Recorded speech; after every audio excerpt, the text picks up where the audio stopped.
بسم الله الرحمن الرحيم. ألف لام را تلك آيات الكتاب المبين إنا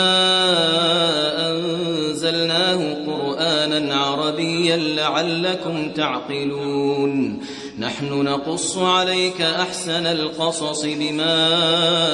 أوحينا إليك هذا القرآن وإن كنت من قبله لمن الغافلين إذ قال يوسف لأبيه يا أبت إني رأيت أحد عشر كوكبا والشمس والقمر رأيتهم لي ساجدين قال يا بني لا تقصص رؤياك على إخوتك فيكيدوا لك كيدا إن الشيطان للإنسان عدو مبين وكذلك يجتبيك ربك ويعلمك من تأويل الأحاديث ويتم نعمته عليك وعلى آل يعقوب كما أتمها على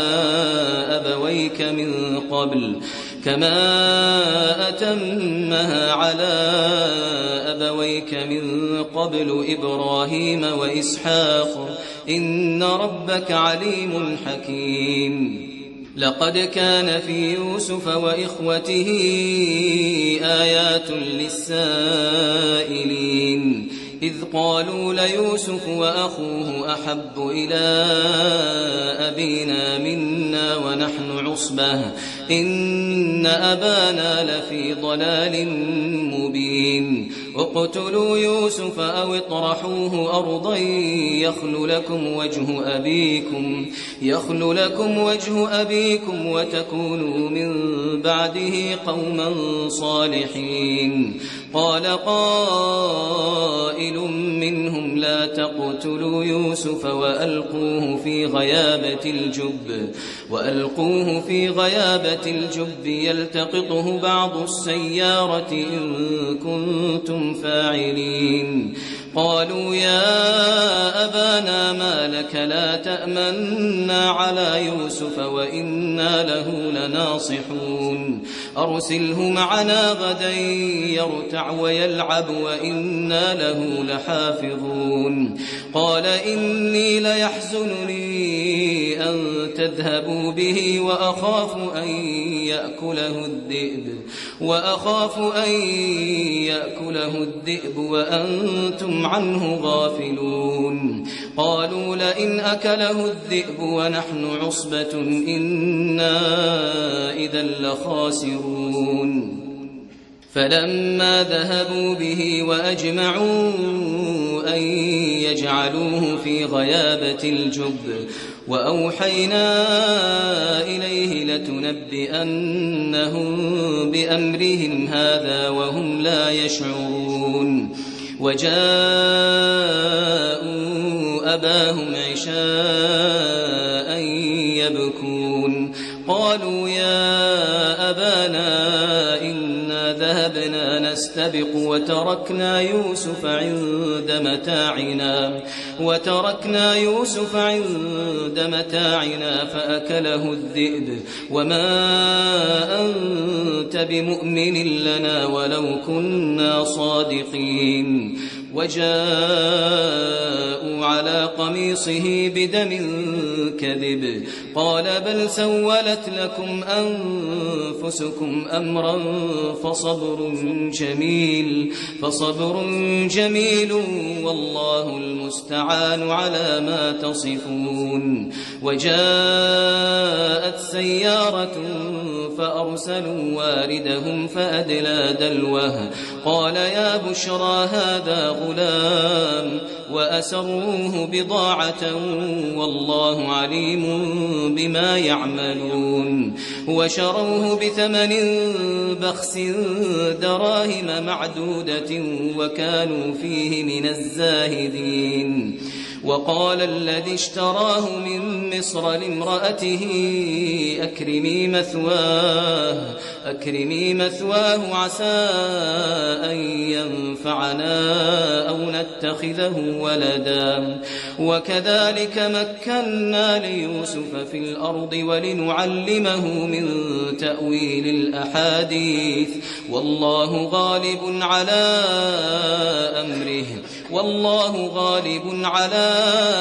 أمره ولكن أكثر الناس لا يعلمون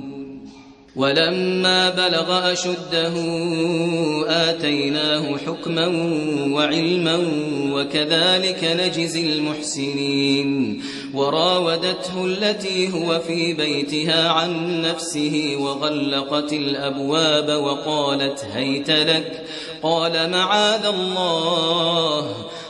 معاذ الله إنه ربي أحسن مثواي إنه لا يفلح الظالمون ولقد همت به وهم بها لولا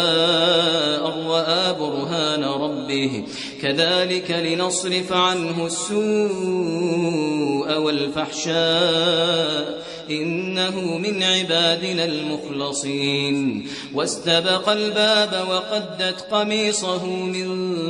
دبر وألف يا سيدها لدى الباب قالت ما جزاء من أراد بأهلك سوءا إلا أن يسجن أو عذاب أليم قال هي راودتني عن نفسي وشهد شاهد من أهلها إن كان قميصه قد من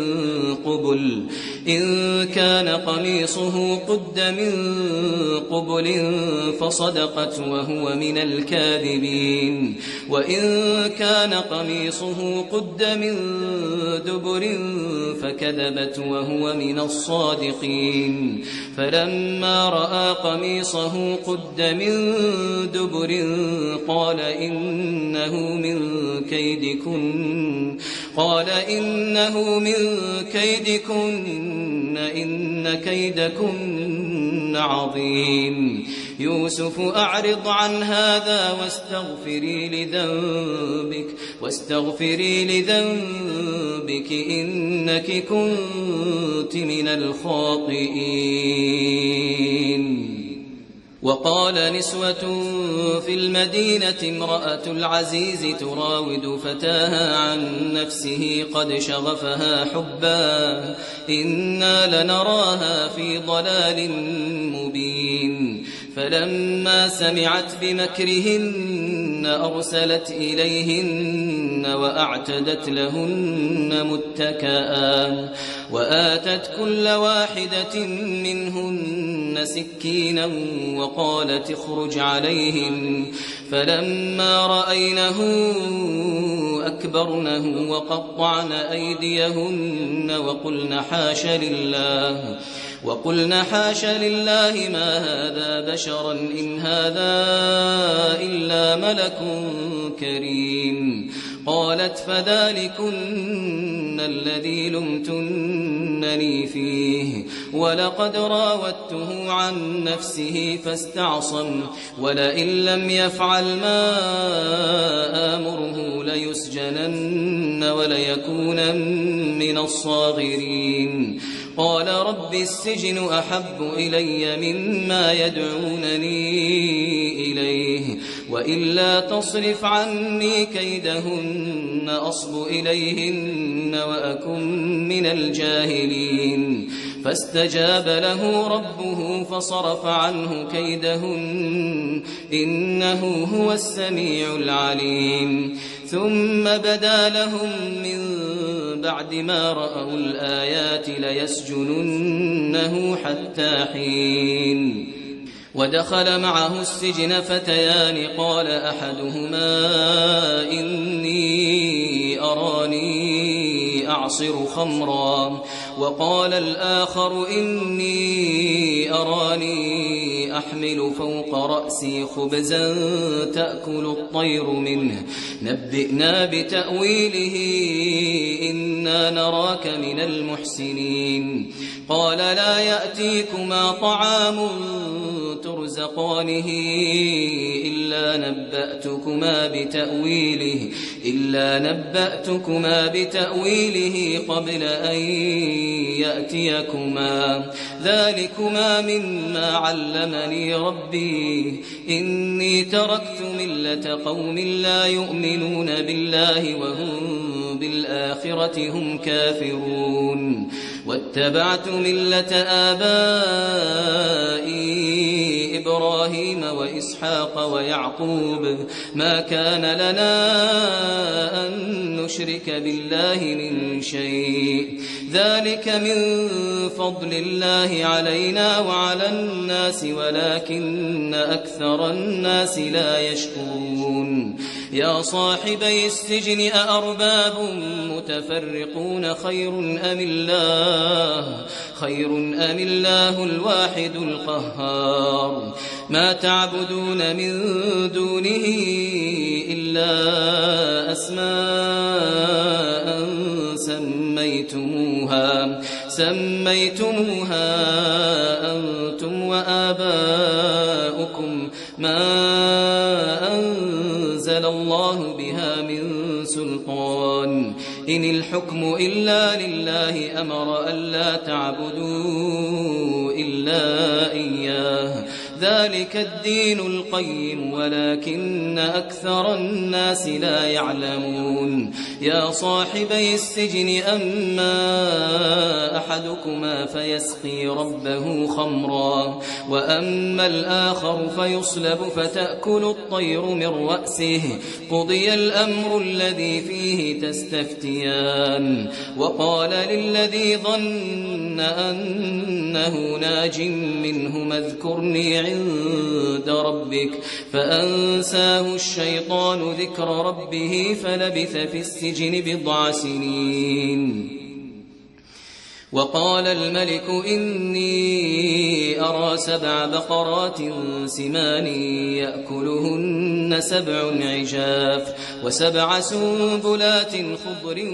وأخر يابسات يا أيها الملأ أفتوني في رؤياي إن كنتم للرؤيا تعبرون قالوا أضغاث أحلام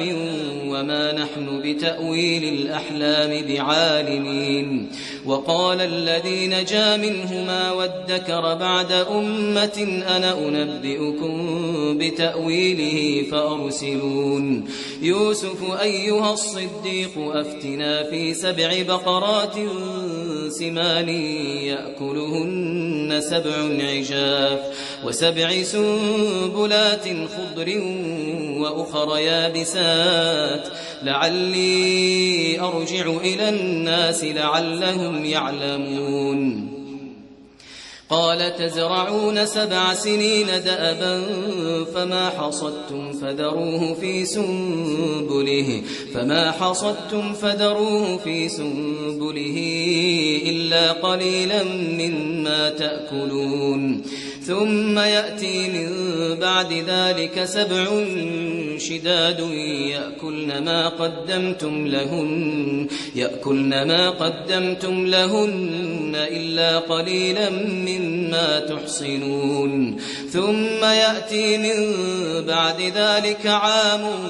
فيه يغاث الناس وفيه يعصرون وقال الملك ائتوني به فلما جاءه الرسول قال ارجع إلى ربك فاسأله ما بال النسوة اللاتي قطعن أيديهن إن ربي بكيدهن عليم قال ما خطبكن إذ راوتن يوسف عن نفسه قلنا حاش لله ما علمنا عليه من سوء قالت امرأة العزيز الآن حصحص الحق أنا راودته عن نفسه وإنه لمن الصادقين ذلك ليعلم أني لم أخنه بالغيب وأن الله لا يهدي كيد الخائنين وما أبرئ نفسي إن النفس لأمارة بالسوء إلا ما رحم ربي إن ربي غفور رحيم وقال الملك ائتوني به أستخلصه لنفسي فلما كلمه قال إنك اليوم لدينا مكين أمين قال جعلني على خزائن الأرض إني حفيظ عليم وكذلك مكنا ليوسف في الأرض يتبوأ منها حيث يشاء نصيب برحمتنا من نشاء ولا نضيع أجر المحسنين ولأجر الآخرة خير للذين آمنوا وكانوا يتقون وجاء إخوة يوسف فدخلوا عليه فعرفهم وهم له منكرون ولما جهزهم بجهازهم قال ائتوني بأخ لكم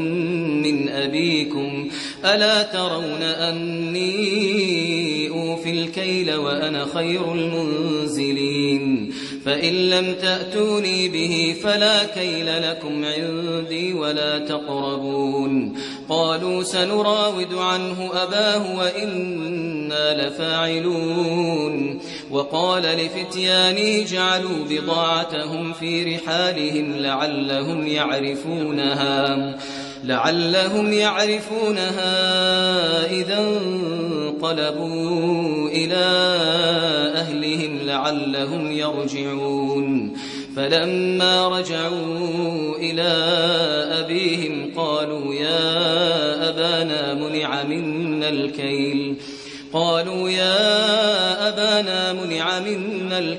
فأرسل معنا أخانا نكتل وإنا له لحافظون قال هل آمنكم عليه إلا كما أمنتكم على أخيه من قبل فالله خير حافظا وهو أرحم الراحمين ولما فتحوا متاعهم وجدوا بضاعتهم ردت إليهم قالوا يا أبانا ما نبغي هذه بضاعتنا ردت إلينا ونمير أهلنا ونحفظ أخانا ونزداد كيل بعير ذلك كيل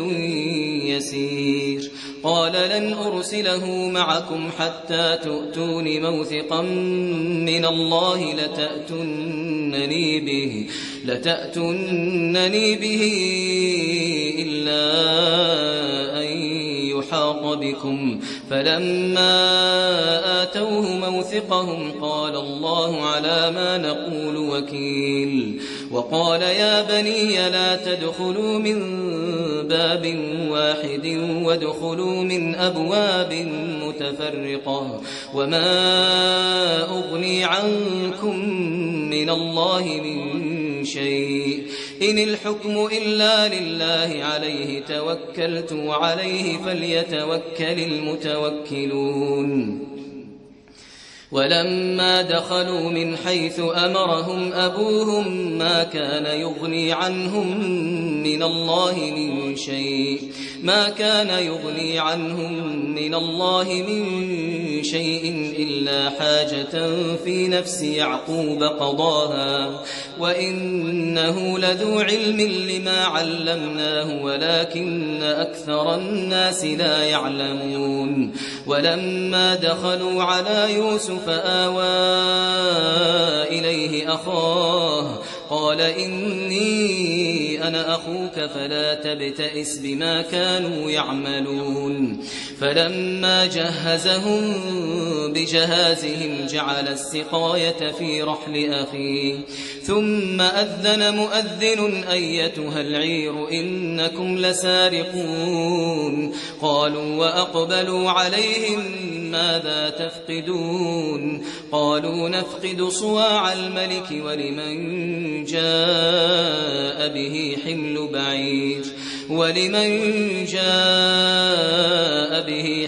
بعير وأنا به زعيم قالوا تالله لقد علمتم ما جئنا لنفسد في الأرض وما كنا سارقين قالوا فما جزاؤه إن كنتم كاذبين قالوا جزاؤه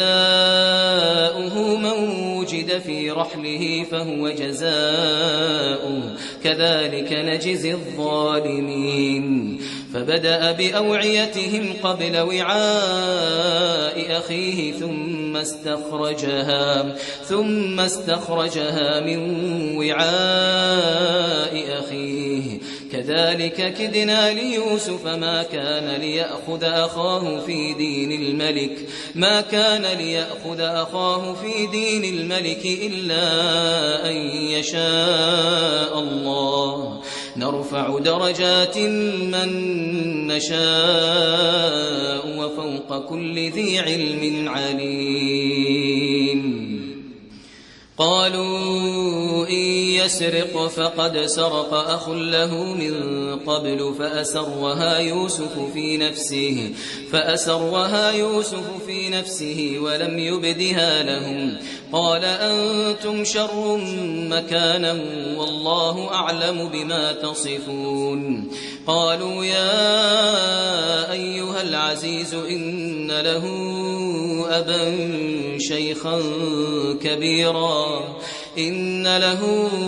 أبا شيخا كبيرا فخذ أحدنا مكانه إنا نراك من المحسنين قال معاذ الله أن نأخذ إلا من وجدنا متاعنا عنده إنا إذا لظالمون فلما استيئسوا منه خلصوا نجيا قال كبيرهم ألم تعلموا أن أباكم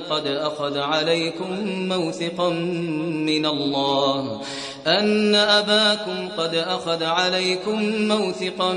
من الله ومن قبل ما فرطتم في يوسف فلن أبرح الأرض حتى يأذن لي أبي أو يحكم الله لي وهو خير الحاكمين ارجعوا إلى أبيكم فقولوا يا أبانا إن ابنك سرق وما شهدنا إلا بما علمنا وما كنا للغيب حافظين واسأل القرية التي كنا فيها والعير التي أقبلنا فيها وإنا لصادقون قال بل سولت لكم أنفسكم أمرا فصبر جميل عسى الله أن يأتيني بهم جميعا إنه هو العليم الحكيم وتولى عنهم وقال يا أسفا على يوسف وابيضت عيناه من الحزن فهو كظيم قالوا تالله تفتأ تذكر يوسف حتى تكون حرضا أو تكون من الهالكين قال إنما أشكو بثي وحزني إلى الله وأعلم من الله ما لا تعلمون يا بني يذهبوا فتحسسوا من يوسف وأخيه ولا تيأسوا من روح الله إنه لا ييأس من روح الله إلا القوم الكافرون فلما دخلوا عليه قالوا يا أيها العزيز مسنا وأهلنا الضر وجئنا ببضاعة مزجاة فأوف لنا الكيل وتصدق علينا إن الله يجزي المتصدقين. قال هل علمتم ما فعلتم بيوسف وأخيه إذ أنتم جاهلون؟ قالوا أئنك لأنت يوسف؟ قال أنا يوسف وهذا أخي قد من الله علينا إنه من يتق ويصبر فإن الله لا يضيع أجر المحسنين. قالوا تالله لقد آثرك الله علينا وإن كنا لخاطئين. قال لا تثريب عليكم اليوم يغفر الله لكم وهو أرحم الراحمين. اذهبوا بقميصي هذا فألقوه على وجه أبي يأت بصيرا وأتوني بأهلكم أجمعين. ولما فصلت العير قال أبوهم إني لأجد ريح يوسف لولا أن تفندون. قالوا تالله إنك لفي ضلالك القديم. فلما أن جاء البشير ألقاه على وجهه فارتد بصيرا قال ألم أقل لكم إني أعلم من الله ما لا تعلمون؟ قالوا يا أبانا استغفر لنا ذنوبنا إنا كنا خاطئين. قال سوف أستغفر لكم ربي إنه هو الغفور الرحيم. فلما دخلوا على يوسف آوى إليه أبويه وقال ادخلوا مصر إن شاء الله آمنين. ورفع أبويه على العرش وخروا له سجدا وقال يا أبت هذا تأويل رؤياي من قبل قد جعلها ربي حقا وقد أحسن بي إذ أخرجني من السجن وجاء بكم من البدو من بعد أن نزغ الشيطان بيني وبين إخوتي إن ربي لطيف لما يشاء إنه هو العليم الحكيم. رب قد آتيتني من الملك وعلمتني من تأويل الأحاديث فاطر السماوات والأرض أنت ولي في الدنيا والآخرة توفني مسلما وألحقني بالصالحين. ذلك من أنباء الغيب نوحيه إليك وما كنت لديهم إذ أجمعوا أمرهم وهم يمكرون. وما أكثر الناس ولو حرصت بمؤمنين وما تسألهم عليه من أجر إن هو إلا ذكر للعالمين. وكأي من آية في السماوات والأرض يمرون عليها وهم عنها معرضون. وما يؤمن أكثرهم بالله إلا وهم مشركون. أفأمنوا أن تأتيهم غاشية من عذاب الله أو تأتيهم الساعة بغتة وهم لا يشعرون. قل هذه سبيلي أدعو إلى الله على بصيرة أنا ومن اتبعني وسبحان الله وما أنا من المشركين. وما أرسلنا من قبلك إلا رجالا نوحي إليهم من أهل القرى أفلم يسيروا في الأرض فينظروا كيف كان عاقبة الذين من قبلهم ولدار الآخرة خير للذين اتقوا أفلا تعقلون حتى إذا استيأس الرسل وظنوا